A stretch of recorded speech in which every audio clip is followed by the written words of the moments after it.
नमस्कार दोस्तों, मैं रामू कुमार यादव एजुकेशन क्लासेस रामू में आपका स्वागत करता हूं। दोस्तों, आज का हमारा वीडियो जो जीवन कौशल और शिक्षण कौशल के कॉम्बिनेशन पार्ट चल रहा था, उसका आज लास्ट पार्ट और 5वां पार्ट है। तो इसमें हमने आज पूरा जो जीवन कौशल और शिक्षण कौशल का कॉम्बिनेशन पार्ट जो यूथ कंपटीशन टाइम्स में दिया गया था, उसको आज हम समाप्त कर देंगे। तो अगर पिछली 4 पार्ट आप नहीं देखे होंगे तो जरूर देखिएगा, काफ़ी महत्वपूर्ण ये आप लोगों के लिए पार्ट होगा। अगर आप सहायक अध्यापक प्राथमिक स्तर की जो प्राइमरी सुपरटेट शिक्षक भर्ती की तैयारी होती है, उसकी अगर आप तैयारी करते होंगे तो आप इस वीडियो को जरूर देखिएगा, क्योंकि इसमें 10 नंबर के जीवन कौशल और 10 नंबर के शिक्षण कौशल से प्रश्न बनते हैं और दोनों मिलाकर हमें ये 20 नंबर का मार्क्स हो जाता है। और ये वीडियो आपको 20 नंबर के लिए तैयारी करा रही है। तो अगर आप उस चीज़ के लिए एलिजिबल है तो आप ज़रूर हमारे वीडियो को देखें, हमारे चैनल को सब्सक्राइब करें। वीडियो पसंद आए तो लाइक शेयर आप जरूर करिएगा। तो चलिए दोस्त, सीधे चलते अपने पॉइंट पर। और पॉइंट पहला मानवीय संसाधन है। शिक्षण, छात्र और समुदाय जो है मानवीय संसाधन कहलाता है। उसके बाद भौतिक संसाधन, श्यामपट्ट, शौचालय, पेयजल, पुस्तकालय, यह भौतिक संसाधन के अंतर्गत आ जाता है। हालांकि देखिए, ये विद्यालय प्रबंधन के प्रकार है। विद्यालय प्रबंधन के जो साधन होते हैं उसके ये प्रकार हैं। कौन कौन से? तो मानवीय संसाधन, भौतिक संसाधन और वित्तीय संसाधन। वित्तीय संसाधन नहीं दिया है, 2 दिया गया है इसमें, तो इस चीज को ध्यान रखिएगा। आगे चलते हैं और अगला हमारा पॉइंट है कि उभरते समाज के मुद्दे, सामाजिक कुरीतियां, पर्यावरण संरक्षण के प्रति जागरूकता, ये उभरते समाज के मुद्दे हैं। ड्राफ्ट आउट बच्चे वे होते हैं जो शिक्षा की मुख्य धारा से दूर होते हैं, उन्हीं को ड्राफ्ट आउट बच्चे कहा जाता है। आगे चलते हैं। यदि आपके विद्यालय में बच्चे पढ़ाई में रुचि नहीं ले रहे हैं तो आप क्या करेंगे? खेल विधि द्वारा शिक्षा देंगे उनको, तब उनका रुचि आ जाएगा। अगला पॉइंट, ग्राम शिक्षा समिति का अध्यक्ष कौन होता है? तो ग्राम प्रधान होता है। और ग्राम शिक्षा समिति का सचिव कौन होता है? तो प्रधानाध्यापक होता है। स्टार्ट इसका 2000 ईस्वी में इसको ग्राम शिक्षा समिति का स्टार्ट किया गया था। इसमें एक महिला अध्यापक का होना आवश्यक है, ध्यान रखिएगा। कुल 5 सदस्य होते हैं, जिसमें से 2 गो तो ये हो गए, 1 महिला, 3 गो और 2 अभिभावक हो सकते हैं। आगे चलते हैं और अगला पॉइंट है कि सामुदायिक सहभागिता का अर्थ है समाज के प्रत्येक लोगों की भागीदारी होना। अगला पॉइंट, 100% उपस्थिति एवं ठहराव के लिए आप क्या करेंगे? तो खेल विधि द्वारा शिक्षा देंगे, गतिविधि आधारित शिक्षा देंगे और अभिभावकों से मिलेंगे। ये 100% उपस्थिति एवं ठहराव के लिए ये व्यवस्थाएं हैं। अगला पॉइंट है कि ग्लोबल वार्मिंग के लिए उत्तरदायी है तो CO2, जिसको हम कार्बन डाइऑक्साइड के नाम से जाना जाता है, कार्बन डाइऑक्साइड। ठीक। नैतिक मूल्यांकन है आत्मनिर्भरता एवं श्रमनिष्ठता, सत्यता एवं परोपकार और दया और अहिंसा, यह नैतिक मूल्यांकन कहलाता है, ध्यान रखिएगा। दूरस्थ शिक्षा का साधन है रेडियो, टेलीविजन, कंप्यूटर, इंटरनेट, बताने की जरूरत ही नहीं है। वैकल्पिक शिक्षा के अंतर्गत किन बच्चों को शिक्षा दी जाती है? तो ड्राफ्ट आउट बच्चे, जो शिक्षा की मुख्य धारा से दूर बच्चे होते हैं, उनको वैकल्पिक शिक्षा के माध्यम से शिक्षा दिया जाता है। अगला पॉइंट, अनौपचारिक शिक्षा का मुख्य केंद्र परिवार होता है। अनौपचारिक शिक्षा उसे कहते हैं जिसमें कुछ भी निश्चित नहीं होता है सीखने के लिए। सामान्य बच्चों की बुद्धि लब्धि 90 से 110 के बीच होती है। अगला point, A survey of the education gifted child नामक पुस्तक के लेखक हैविंग हर्स्ट हैं, ध्यान रखिएगा। आगे चलते हैं और अगला ये हमारा पॉइंट है कि शैक्षिक रूप से पिछड़े बच्चों की बुद्धि लब्धि है। शैक्षिक रूप से पिछड़े बच्चों की बुद्धि लब्धि कितनी होती है? तो उनकी बुद्धि लब्धि 85 से कम होती है, ध्यान रखिए वाली चीज है।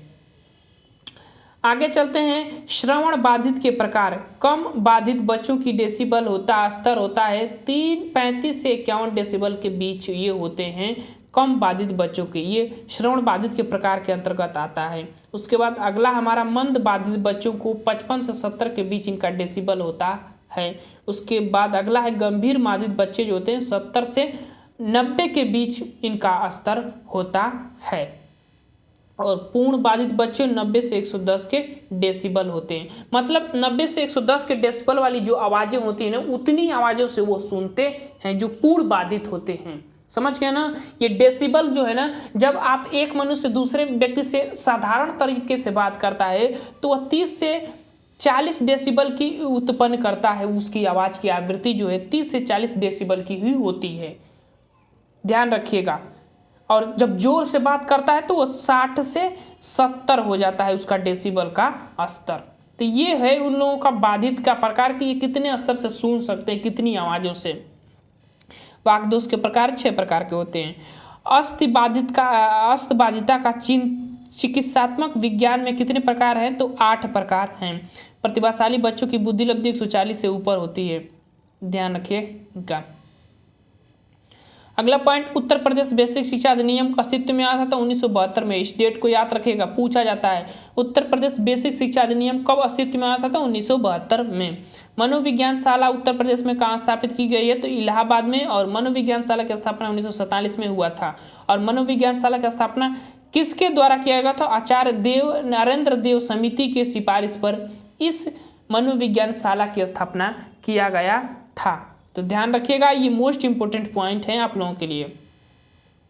अगला पॉइंट है कि किसका कथन है कि विशिष्ट प्रकार विशिष्ट पद की किसी वस्तु या उस गुणों से व्यक्ति पर लागू होता है जिसके कारण वह व्यक्ति साथियों को ध्यान अपनी तरफ आकर्षित करता है तथा उससे अपने व्यवहार की अनुक्रिया को प्रभावित करता है। यह क्रो ने कहा है। उस अमेरिकी राष्ट्रपति का नाम बताइए जिसको पोलियोग्रस्त थे। तो रूजवेल्ट नामक जो व्यक्ति थे अमेरिका के राष्ट्रपति, वो पोलियोग्रस्त थे। टी का पूरा नाम थेमेटिक ऑपरेटिंग टेस्ट, इसका पूरा नाम होता है थेमेटिक ऑपरेशन टेस्ट इसको कहा जाता है। एक चीज आपको बता दें, इसकी शुरुआत जो है ना 1935 में मुरे नामक वैज्ञानिक ने किया था और यह एक व्यक्तित्व मापन परीक्षण है, ध्यान रखिएगा। बस इतनी चीजें इससे। अगला पॉइंट, किसका कथन है कि प्राय उस बुद्धिलब्धि को प्रभावशाली का संकेत माना जाता है, अतः प्रतिभाशाली बच्चे शब्द का अभिप्राय बच्चों की उच्च बुद्धिलब्धि से किया जाता है। अब्दुल रऊफ का ये कथन है। अगला पॉइंट है वह प्रत्येक बच्चे जो अपने आयु स्तर के बच्चों में किसी योग्यता में अधिक हो और हमारे समाज के लिए महत्वपूर्ण नया योगदान करते हैं, वो प्रतिभाशाली बच्चों के संबंध में ये किसका कथन है? तो कार्ल सैनिक ने। तो इन्होंने कहा था कि वो बच्चे जो अपने स्तर आयु के बच्चों से उच्च बुद्धि रखते हों और हमारे समाज के लिए एक नया रूप योगदान करते हों, वह प्रतिभाशाली बच्चे कहलाते हैं और कार्ल सैनिक ने कहा है। अगला पॉइंट, बुद्धिलब्धि का सूत्र जो है मानसिक आयु बाटा, यानी मानसिक आयु बाटा वास्तविक आयु जो होता है वह गुणे 100 वाला सूत्र किसने दिया था? बुद्धिलब्धि का सूत्र होता है मानसिक आयु बाटा वास्तविक गुणे 100, और यह किसने दिया था? तो टर्मन महोदय का नाम आ जाता है, टर्मन। ध्यान रखिएगा, किसने दिया था? तो इसको देने वाले टर्मन महोदय थे। लेकिन अगर ये 100 हट जाएगा तो किसने देंगे? तो स्टर्न नामक व्यक्ति का नाम आता है, विलियम स्टर्न। तो आप 2 लोगों का नाम ध्यान रखिएगा। 100 का गुणा टर्मन ने किया था। प्रश्न नंबर अगला पॉइंट, किसका कथन है कि निर्देशन नवयुवकों को अपने से दूसरों से और परिस्थितियों से सामंजस्य करना सीखने के लिए सहायता देने की प्रक्रिया है? स्किनर महोदय का है। निर्देशन छात्रों की वास्तविक शैक्षिक और व्यवहारिक चुनावों को करने और योजनाएं बनाने में सहायता करता है, किसका कथन है? तो स्किनर महोदय जी का ये भी कथन है। और अगला पॉइंट है हमारा कि किसका कथन है कि निर्देशन का अर्थ प्रदर्शन करना, इंगित करना, सूचित करना है, इसका अर्थ सहायता देने से अधिक है, तो जोन्स महोदय जी का है। ये थोड़ा स्टेटमेंट ध्यान रखिएगा बस।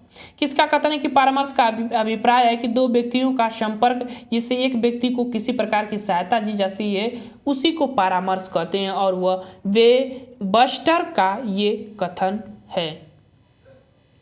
अब आगे चलते हैं और हमारा अगला पॉइंट है कि डीजीपी का पूरा नाम डिप्लोमा इन गाइडेंस साइकोलॉजी होता है। डीजीपी का पूरा नाम होता है, तो ध्यान रखिएगा। अब आगे चलते हैं और अगला पॉइंट है किसका कथन है कि वरिष्ठ अध्यापक अथवा प्रधानाध्यापक द्वारा किए गए मूल्यांकन को निरीक्षण कहा जाता है। डॉक्टर मुखर्जी जी का ये कथन है।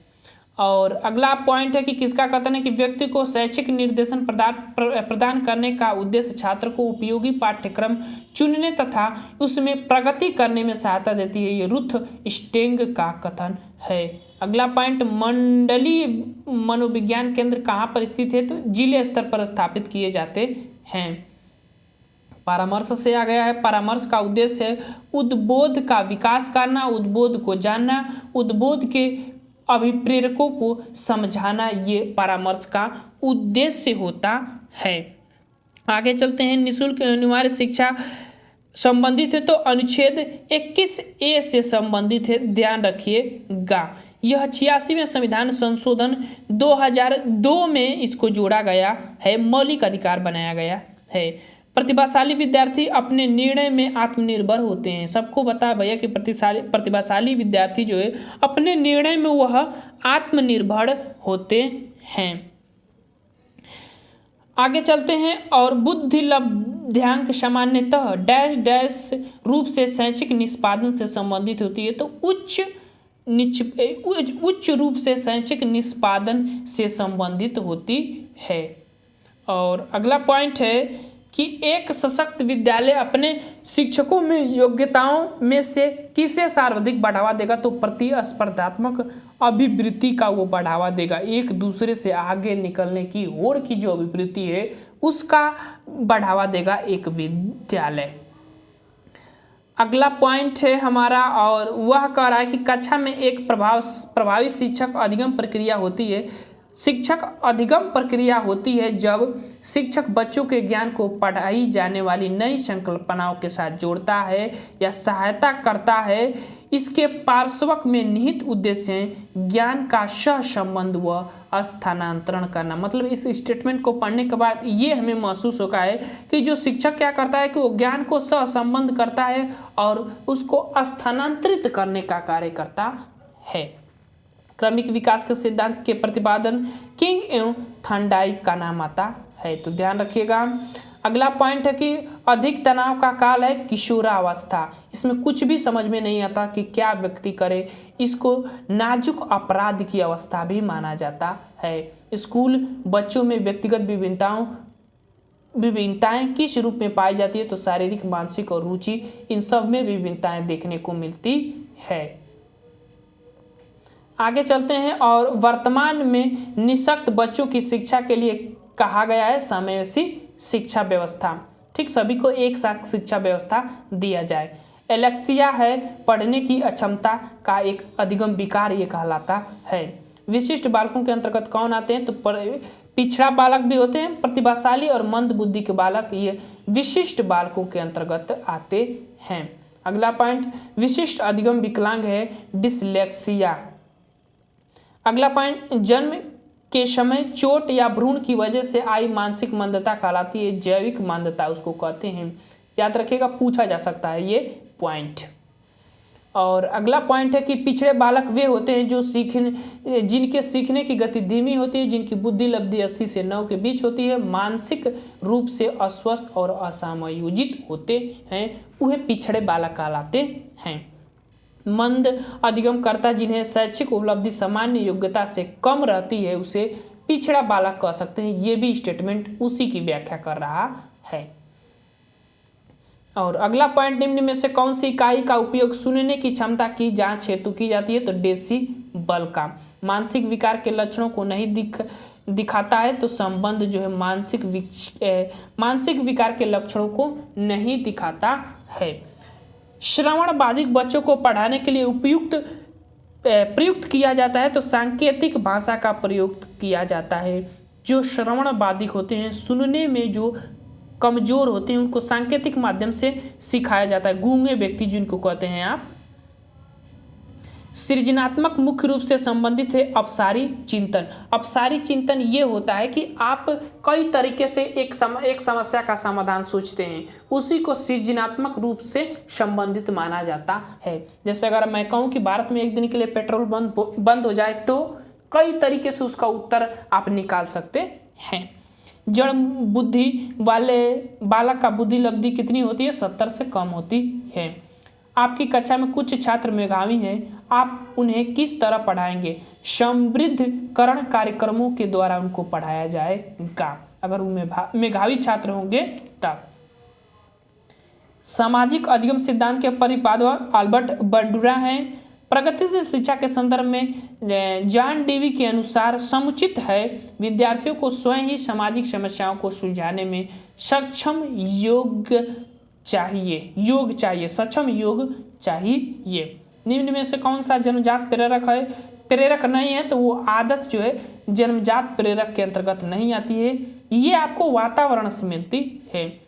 अपराधी बालक होते हैं जो असामाजिक कार्य करते हैं, वो अपराधी बालक कहलाते हैं। विशिष्ट बालकों के अंतर्गत आते हैं पिछड़ा बालक, प्रतिभाशाली बालक, मंदबुद्धि बालक। एक बार और इसकी बात हो गई। मानसिक स्वास्थ्य के नियमों को खोजना और उन्हें बनाए रखना अध्ययन का केंद्र बिंदु एक कथन ड्रेवर जी का है। और अगला पॉइंट है, किस प्रकार के बच्चे के शिक्षा हेतु सांकेतिक भाषा का प्रयोग किया जाता है? तो मुख बाधित बच्चों को सांकेतिक भाषा का प्रयोग किया जाता है। तो ये थे हमारे 5वां पाठ जो कि जीवन कौशल और शिक्षण कौशल का कॉम्बिनेशन था। अब हमारा ये जीवन कौशल भी समाप्त हो गया। तो चलिए दोस्त वीडियो को समाप्त करते हैं। वीडियो पसंद आया तो चैनल को लाइक शेयर सब्सक्राइब आप जरूर करें। Thank you for watching this video.